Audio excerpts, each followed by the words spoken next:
Well, good evening all. I'm delighted to be here.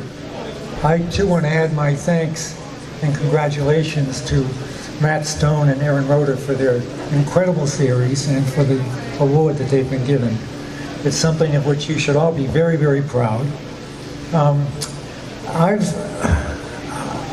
I've been reading the Bangor Daily for more than 40 years, and I read the Press Herald in Portland every day. And I want you to know that you have the best newspaper in the state.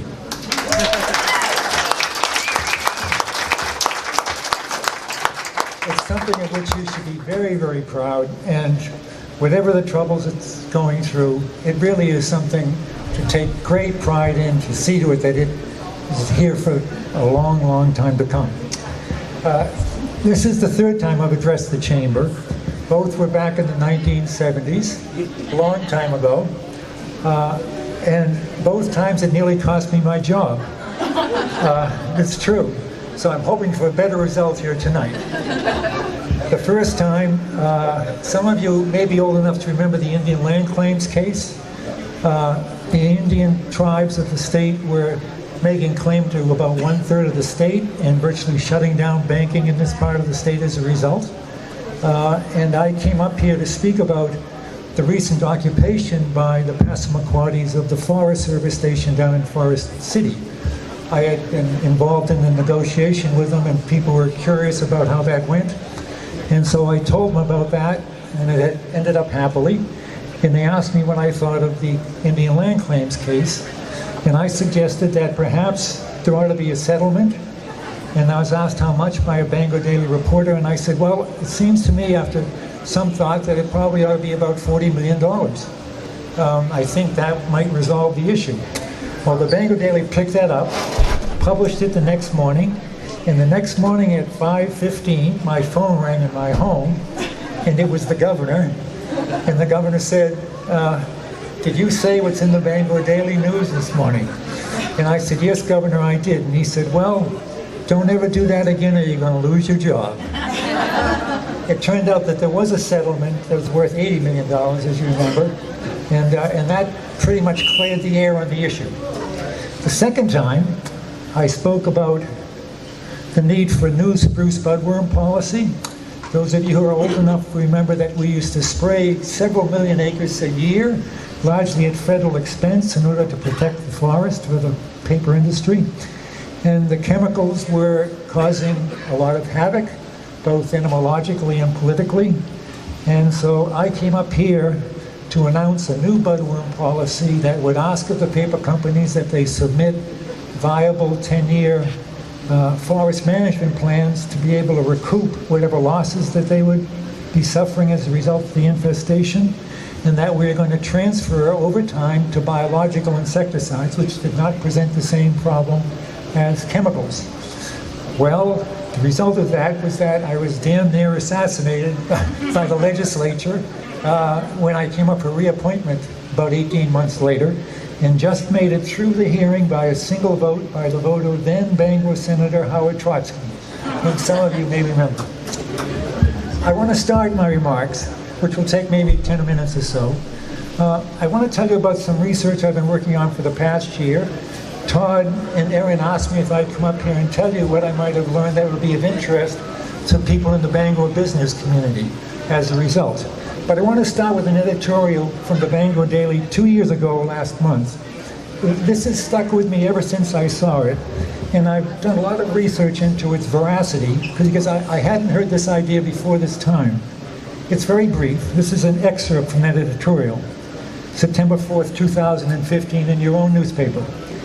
Cities are the way of Maine's future. Maine must embrace this reality.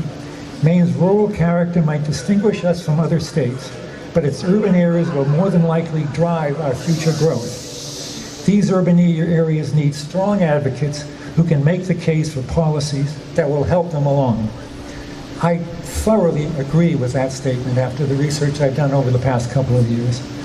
Over the past years, my colleagues at Muskie and I were asked to take a look at the Portland regional economy, the greater Portland economy, and to identify what are the overwhelming challenges that it faces to sustaining its current prosperity, which I would note for you is greater right now than at any peacetime since before the Civil War. The Greater Portland region's economy is the strongest it has been since that time, with the exception of the period of the Civil War itself, World War I and World War II. And people there are very anxious to do whatever they can to see to it that that prosperity is sustained, because it's very important to the entire state, as you know. So what did we learn in the process of this research? I'd like to just review that briefly and then tell you 4 or 5 things that occur to me that you should keep in mind going forward. First of all, in fact, cities do drive all national and regional growth today worldwide. This is the result of the enduring influence of globalization, information technologies, and what's happening throughout the entire developed world. They are, in the words of Edward Glaser of Harvard, they are the nodes that connect our increasingly globalized world. And when I say cities, what I'm talking about is cities in their surrounding regions. It's not just the cities themselves. In fact, just 600 cities and their surrounding regions account for 3/4 of all global domestic product today. I mean, they're that important to the world. Second, Greater Portland is Maine's dominant engine of economic prosperity, now and for the foreseeable future. But Bangor is the second. Because the Greater Portland area has 1/30 of the Maine land area, 1/5 of the population, 1/4 of all the jobs, and 1/3 of all the general funds that come to the state. It is really a very prosperous place these days. Beyond that, Portland and the surrounding areas, like Bangor and its surrounding areas, coexist in a strong and mutually reinforcing relationship. This needs to be better understood than it is throughout the Greater Portland and Greater Bangor regions. Just an example I can give you is that every morning, somewhere between 60 and 75,000 cars drive into the city with people to work. The economy of the city would fall apart were it not for them. They come in from as far away as Bath and down to Kennebunk and out to Berwick and Sanford, almost all in single passenger cars. 75,000 every day. Economists agree that a growing population is essential to sustained economic development. Meanwhile, Greater Portland's workforce will decline over the coming years by some 5,000 workers between now and the next decade because of the aging of the population. It is going on across the state. It's not just in the rural areas. So Portland has got to attract more workers. It can sustain its growth only if it attracts new workers of the right kind, and foreign immigrants are in fact a potential pool of needed workers if their identified challenges are addressed. And we know what they are. CEI has done a wonderful examination, Coastal Enterprises, of that. Eds and meds, Greater Portland lacks great depth and critical mass in many, if not most, economic sectors comprising its future. Most all, in fact, save for beer, eds and meds, professional services, and tourism, are really quite thin. They're not in lack depth, and that is a real problem for growth because it makes it difficult to attract people in those industries. Common efforts to address workforce development issues are fragmented and inadequate to the challenge. Most Portland residents support higher density housing next to their neighborhood centers so we can get more workforce housing into the city, but only if traffic and parking are addressed at the same time. And finally, regional efforts to address the challenges are fragmented and in need of greater coordination and direct public accountability. Now, what do these findings suggest to us? First, the creation of a Center for Workforce Development at the university system to undertake needed research and evaluation, program evaluation, and to create greater alignment between employer needs and educational outcomes. That is very weak today, and we need to do something organized about it. Second, the creation of a Center for Good Urban Design, a partnership among UMA, USM, and the Portland Society for Architecture to help local communities with good urban planning and design principles. Third, establishment, get ready for this, of a 0.5% county-wide local option sales tax for needed investment in regional public infrastructure, broadband, public transit, workforce housing, and public green space. Just as you're having, public revenue problems here, it's really acute in Greater Portland. And it's not just the city itself, it's all around the region. Fourth, that the Cumberland County takes the lead in combining the capacities of Greater Portland Council of Governments, a planning agency, the Greater Portland Economic Development Council, the Greater Portland Metro, which is our public transit system, and the Portland Area Comprehensive Transportation Planning System, all of which are fine organizations but operating with separate missions that need to be much better coordinated. And finally, we're urging upon the Portland Regional Chamber a public information campaign to build awareness of the need for these things and the long-term civic advantages of economic growth and good urban design. For those interested in all of this, I've left a number of copies of the report on the table out the door, right next to Evan's materials as well.